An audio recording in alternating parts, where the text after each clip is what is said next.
This is a tale of two states. For you see, in 2010, one state elected a wealthy businessman to the governorship. 4 years later, in 2014, the other state did the same. The first of these governors raised the minimum wage. The second campaigned on, get this, lowering it. The first of these governors fought to expand collective bargaining rights to more working people. The second is battling day in and day out to strip workers' rights and wipe out unions, especially in the public sector. The first governor settled for fair contracts with decent pay and affordable health care for state employees. The second walked away from the bargaining table and is trying to force the workers out on strike. The lack of a budget in the second state is the result of the governor's refusal to do his most basic job, signing a fully funded and balanced spending plan. Instead, he is actually holding the budget hostage unless lawmakers agree to his extreme demands like cutting pensions, workers' compensation, driving down wages, and ending the right to collective bargaining. Now, help me out here. What's the first state? Minnesota. Yes, the first state is your state. And kudos to your great governor, Mark Dayton, and kudos to all of you for standing with him and helping to elect and re-elect him. But the second state, sadly, is all too familiar to me. This sorry state of chaos and division is my home state of Illinois, under the rule of a bully billionaire named Bruce Rauner. One of Rauner's first actions was to issue an executive order banning unions from enforcing fair share agreements or collecting fair share fees from state government, right? From employees who, benefit from it but don't get the dues. We know about that, right? Now in Illinois, as in Minnesota, AFSCME is by far the largest union of state workers, and we represent nearly 40,000.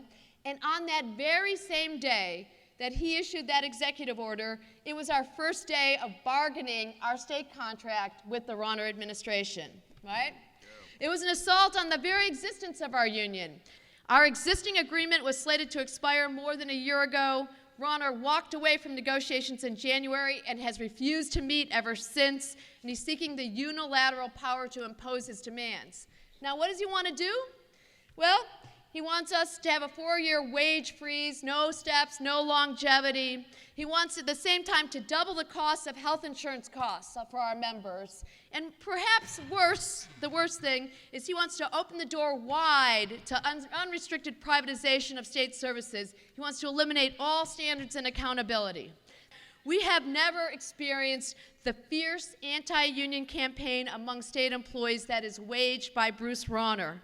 Through state email, slickly produced videos, he has engaged in a systematic campaign to scare and intimidate each of our members.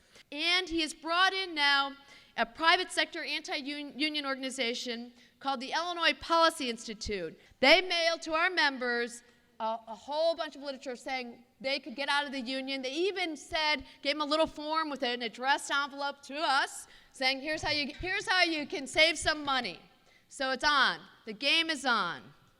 But I also urge you to look at Illinois as an object lesson. Through your own work, your organizing, your vigilance, you've elected a great governor, right? And that governor is leading Minnesota ever higher as the shining star of the North that we're all trying to follow, right? But you should not rest for a moment, since we know our enemy will not, right? I know, promise me, I know you won't become complacent and lulled into a false sense of security, right? If the state labor board gives Rauner the power to impose his demands, a decision could come in November, and Illinois state employees, your sisters and brothers, would be faced with the choice of working under his harsh terms or going out on strike.